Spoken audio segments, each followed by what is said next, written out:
सो good morning दोस्तों, myself A T Jadhav sir from super excellence academy. आप सभी का स्वागत है हमारे सुपर एक्सलेंस एकेडमी चैनल में।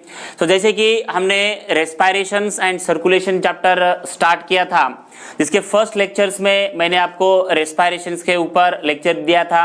उसके बाद ये लेक्चर नंबर 2 रेस्पायरेशंस और सर्कुलेशन चैप्टर पर कि इसमें क्या बताया दोस्तों कि इसके बाद का जो पॉइंट है हमारा वो रेस्पायरेशन में ऑर्गन्स ऑफ रेस्पिरेटरी एक्सचेंज है।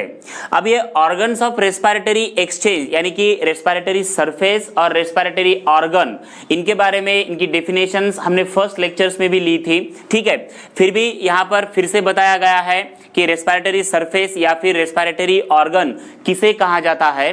तो दोस्तों यहाँ पर देखिए कि the site of gaseous exchange is called the respiratory organs. अब साइट ऑफ गैसियस एक्सचेंज का मतलब क्या होता है?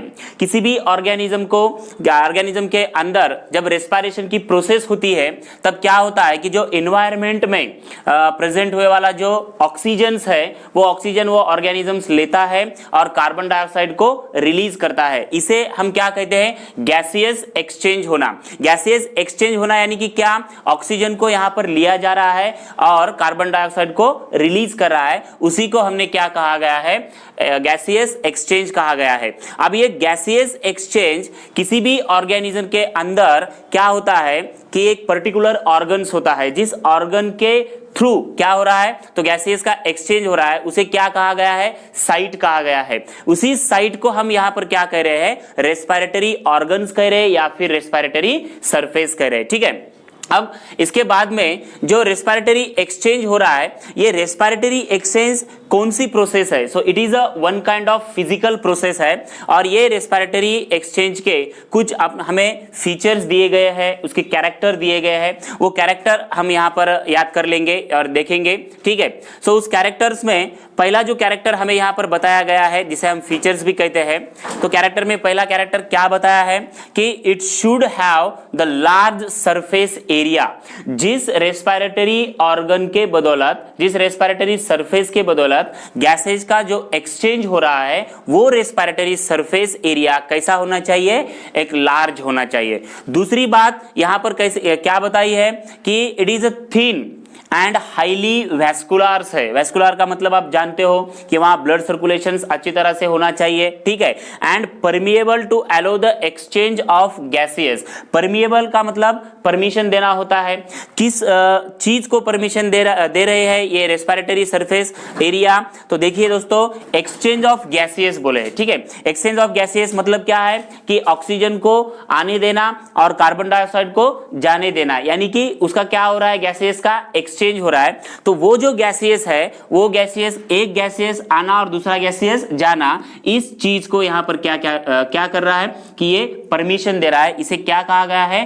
Permeable to allow the exchange of gaseous. तीसरी बात यहां पर फीचर्स में क्या बताई है कि it should be the moist. जैसे हम अपना उदाहरण ले सकते हैं कि अगर हम अपने नोज या माउथ का उदाहरण यहाँ पर लेंगे तो अंदर की सारी जो बातें हैं वो कैसे रहती है? मॉइस्ट कंडीशंस में रहती है। ठीक है, तो ये कुछ फीचर्स है रेस्पिरेटरी एक्सचेंज के, जहां पर यहाँ पर मैंने आपको बता दिया है। ठीक है, इसके बाद का जो पॉइंट है वो gaseous exchange in plant and respiration in animals. तो कुछ आप हमें चार्ट भी दिया गया है। तो पहले हम रेस्पिरेशन किस तरह प्लांट में होगा, बाद में रेस्पिरेशन किस तरह एनिमल्स में होगा, ये कुछ ऑर्गेनिज्म के उदाहरण हमें चार्ट्स पर दिए गए हैं, वो भी हम अच्छी तरह से याद कर लेंगे। जब तक आप क्या करिए कि इसे आप नोट आउट कर सकते हैं। ओके, ठीक है दोस्तों, तो आपने स्क्रीनशॉट लिया होगा। उसके बाद का जो हमारा पॉइंट है, देखिए गैसियस एक्सचेंज इन प्लांट्स। इसके बाद में हम रेस्पिरेशन इन एनिमल्स भी देखेंगे, उसका चार्ट भी देखेंगे। तो पहले प्लांट्स में गैसियस का एक्सचेंज किस तरह होता है, ठीक है, ये बात जानना बहुत जरूरी है। तो यहाँ पर कुछ प्लांट्स के हमें एग्जाम्पल दिए गए हैं, जैसे कि टेरेस्ट्रियल फ्लावरिंग प्लांट्स और दूसरा उडी फ्लावरिंग प्लांट्स दिया गया है। तो टेरेस्ट्रियल फ्लावरिंग प्लांट्स का पहले मतलब क्या होता है? जो ट्रीज या जो पेड़ जमीन के ऊपर आते हैं, ठीक है, उनकी रूट्स तो जमीन के अंदर ही होगी, तो ऐसे प्लांट्स को हम टेरेस्ट्रियल फ्लावरिंग प्लांट्स कहते हैं। फ्लावरिंग प्लांट्स क्यों कहा गया है the plants bear the flowers, उनको फ्लावर्स हो गए आते होंगे, ठीक है। तो उसी वजह से हम उसे फ्लावरिंग प्लांट्स भी कहते हैं। तो इन प्लांट्स में गैसियस एक्सचेंज कैसा होता है, ठीक है। ऐसी कौन सी चीज है यहाँ पर बताई गई है कि the terrestrial flowering plants has the many air spaces. इसको आप नोट आउट कर सकते हो, याद में आपको बहुत अच्छी तरह से ये रखना होगा कि मेनी ईयर स्पेसेस है, ठीक है। उन प्लांट्स के अंदर क्या है, मेनी ईयर स्पेसेस है। ईयर स्पेसेस कहां पर है, between the cells of stem, then between the cells of leaf and root. जो प्लांट्स के पार्ट होते हैं, स्टेम का पार्ट होगा या फिर लीफ का पार्ट होगा या फिर रूट का पार्ट होगा, इनके अंदर जो सेल्स होती है, उन सेल्स के अंदर में जो हमें स्पेसेस दिखाई देते हैं, होल्स दिखाई देते हैं, जिसे यहां पर क्या कहा गया है कि मेनी ईयर स्पेसेस कहा गया है। इन ईयर स्पेसेस की बदौलत यहां पर क्या हो रहा है कि जो ऑक्सीजन है, they are present in the atmosphere, ठीक है। जो एटमॉस्फेयर में प्रेजेंट होने वाला जो ऑक्सीजन है, वो ऑक्सीजन डिफ्यूज हो रहा है। कहां डिफ्यूज हो रहा है, इन एयर स्पेस के अंदर डिफ्यूज हो रहा है। तो उन्हें एक्सेप्ट कौन कर रहा है, थ्रू दी स्टोमेटा।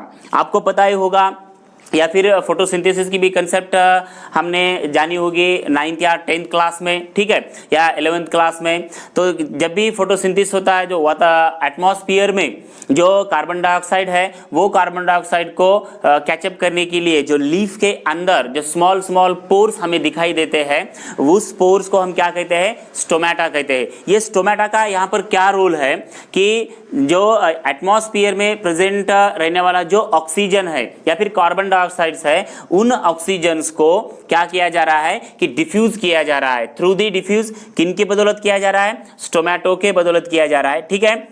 तो फिर and carbon dioxide as well as the water vapour diffuse out. यहां पर दोस्तों एक बात ध्यान में रखना बहुत जरूरी है कि स्टोमेटा सिर्फ ऑक्सीजन को डिफ्यूज इन कर रहा है और जो carbon dioxide and water vapour है उन्हें वहां से आउट कर रहा है, ठीक है।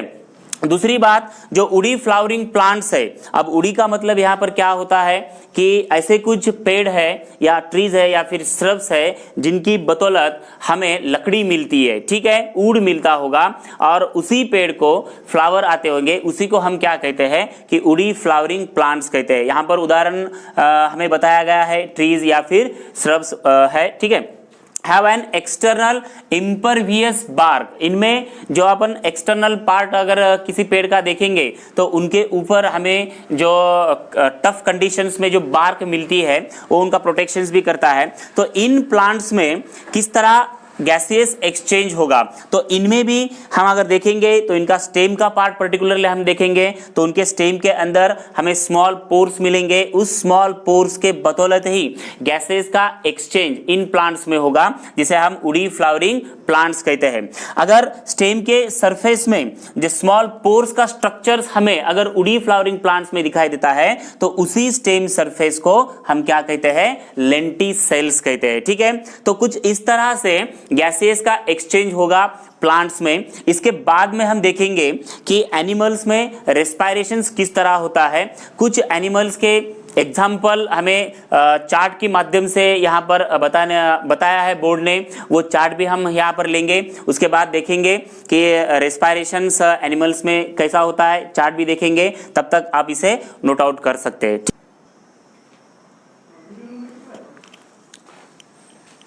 ठीक है दोस्तों, तो आपने नोट आउट किया होगा।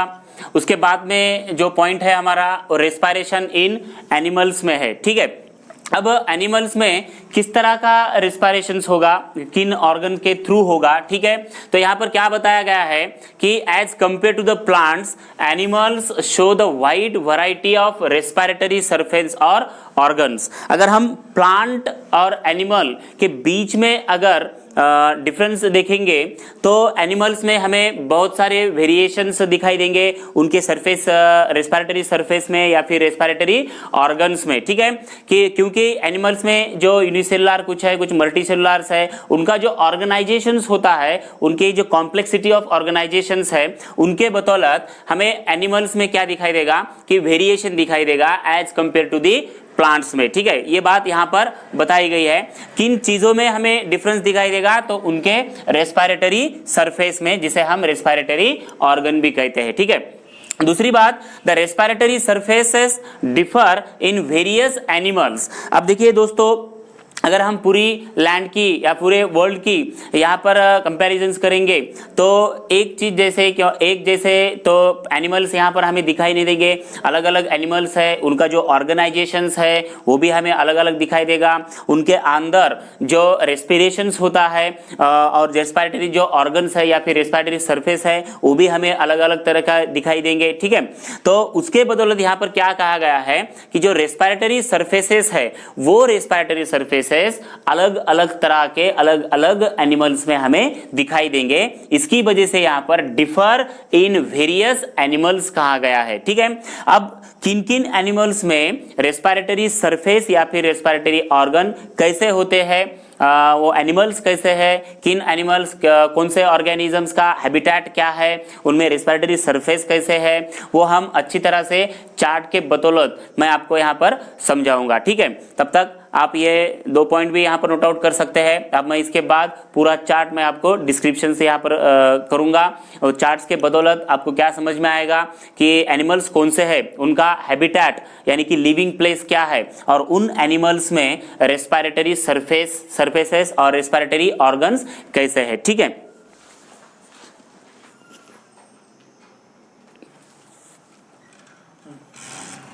ठीक है दोस्तों, अब रेस्पिरेशन इन एनिमल्स में हम देखेंगे कि यहाँ पर आपके बुक में जो टेबल नंबर 8.2 दिया गया है उसमें जो हेडलाइंस है रेस्पिरेटरी सरफेस या रेस्पिरेटरी ऑर्गन इन ऑर्गेनिज्म। तो ये मैं चार्ट आपको पूरी तरह से यहाँ में डिटेल में समझाऊंगा, तो आप समझने की कोशिश कीजिए। इस चार्ट में पहले हमें क्या दिया गया है कि कुछ ऑर्गेनिजम्स के नाम बताए गए हैं, वो जो ऑर्गेनिजम्स उनका लिविंग प्लेस यानी कि हैबिटेट कौन सा है ये बताया गया है, और अंत में क्या बताया गया है कि उन ऑर्गेनिजम्स में जो रेस्पिरेटरी सरफेस है या फिर रेस्पिरेटरी ऑर्गन्स है वो ऑर्गन्स के नाम बताए गए हैं, ठीक है। तो इनकी स्टडी करना भी बहुत जरूरी है। आपको बोर्ड के क्वेश्चंस में, बोर्ड के एग्जाम्स में इन पे भी कुछ क्वेश्चंस पूछे जाएंगे, तब ये क्वेश्चंस आपको आना बहुत जरूरी है, ठीक है। तो डिटेल्स में आप देखिए कि पहले चार्ट्स में हमें ऑर्गेनिजम्स के नाम बताया गया है, जो प्रोटिस्ट, स्पॉन्जस या सिलेंटरेट्स। तो देखिए दोस्तों कि फर्स्ट चार्ट्स में हमें जो फर्स्ट ऑर्गेनिज्म बताया गया है प्रोटिस्ट, स्पॉन्जस और एंड सिलेंटरेट्स, ठीक है। ये जो ऑर्गेनिजम्स है इनका हमें हैबिटेट भी बताया गया है, जिस हैबिटेट को हम लिविंग प्लेस कहते हैं। तो इनका हैबिटेट क्या है, एक्वेटिक है, ठीक है। अब एक्वेटिक यानी क्या कि ये जो ऑर्गेनिजम्स है ये हमें पानी के अंदर रहते होंगे मिलेंगे, ठीक है, इसीलिए इनका हैबिटेट हमें एक्वेटिक बताया गया है। अब इन ऑर्गेनिजम्स में जो रेस्पिरेटरी सरफेस या फिर रेस्पिरेटरी ऑर्गन्स है वो ऑर्गन्स कौन से होते हैं, जिनका नाम बताया गया है प्लाज्मा मेम्ब्रेन्स, ठीक है। दूसरे नंबर पर ऑर्गेनिजम्स में आप देखिए क्या बताया गया है कि फ्लैट वर्म्स। अब इन फ्लैट वर्म्स में, वर्म्स यानी कि जंतु, ठीक है। अब फ्लैट वर्म्स में हमें कुछ ऑर्गेनिजम्स के नाम दिए गए हैं, जैसे कि प्लानेरिया है, एनिलिड्स है, अर्थवर्म, नेरिस, लीच या फिर एम्फीबियंस। अब एम्फीबियंस में हमें फ्रॉग बताया गया है। फ्रॉग को एम्फीबियंस क्यों कहा गया है, फ्रॉग एक ऐसा ऑर्गेनिजम्स है जो पानी के अंदर या फिर पानी के बाहर, ये दोनों जगह पर वो रह सकता है, इसीलिए इसे क्या कहा गया है, एम्फीबियंस कहा गया है। अब इन सारे ऑर्गेनिजम्स का हम हैबिटेट देखेंगे तो एक्वेटिक और सेमी एक्वेटिक कहा गया है। सेमी एक्वेटिक का मतलब भी होता है कि एम्फीबियंस, यानी कि उसका मतलब क्या होता है, ये ऐसे कुछ ऑर्गेनिजम्स है जो पानी के अंदर भी रह सकते हैं या फिर पानी के बाहर भी रह सकते हैं, उसे हम सेमी एक्वेटिक या फिर एम्फीबियंस कहते हैं, ठीक है। तो इन ऑर्गेनिजम्स में जो रेस्पिरेटरी सरफेस है या फिर रेस्पिरेटरी ऑर्गन्स है वो कौन से होते हैं, तो नाम दिए गए हैं कि प्लाज्मा मेम्ब्रेन है, जनरल बॉडी सरफेस है, जिनकी जो स्किन होती है वो मॉइस्ट होती है, ठीक है। जो तीसरा यहाँ पर ऑर्गेनिज्म बताया गया है वो है इंसेक्ट। इंसेक्ट का हैबिटेट हम देखेंगे तो वो है टेरेस्ट्रियल, जो जमीन के ऊपर रहता है। इनमें जो रेस्पिरेटरी सरफेस एरिया है वो ट्रकियल ट्यूब्स या फिर स्पिरैकल्स है। अब ट्रकियल ट्यूब्स क्या है, ट्रकियल ट्यूब्स यानी कि वाइंड पाइप होता है दोस्तों, ठीक है। उसके बाद में आर्किनाइड्स में जैसे हमें स्पाइडर्स या फिर स्कॉर्पियंस बताया गया है। तो स्पाइडर्स एंड स्कॉर्पियंस इनका जो हैबिटेट हम देखेंगे तो वो हैबिटेट हमें टेरेस्ट्रियल बताया गया है। इनके अंदर जो रेस्पिरेटरी सरफेस और ऑर्गन्स है वो उसे हम बुक लंग्स कहते हैं।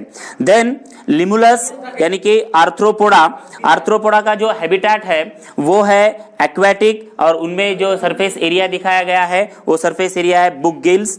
Then amphibians tadpoles of frog, salamanders and newts बताया गया है, इनका हैबिटेट एक्वेटिक है और इनके अंदर जो सरफेस एरिया है, जो सरफेस ऑर्गन वो एक्सटर्नल गिल्स है।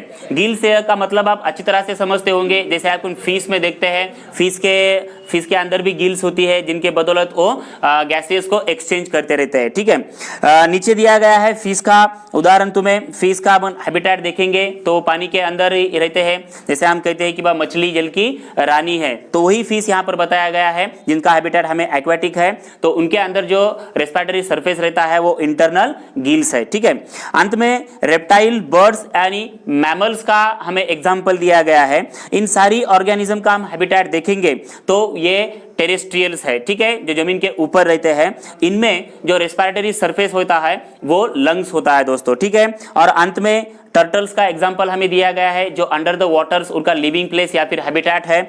इनके अंदर अगर गैसेस का एक्सचेंज होता होगा या फिर सरफेस एरिया जिसे हम सरफेस ऑर्गन कहते हैं वो इसका नाम है क्लोका। तो ये सारी बातें हमें टेबल नंबर 8.2 में या फिर रेस्पिरेटरी सरफेस और ऑर्गन इन ऑर्गेनिजम्स में यहां पर बताई गई है।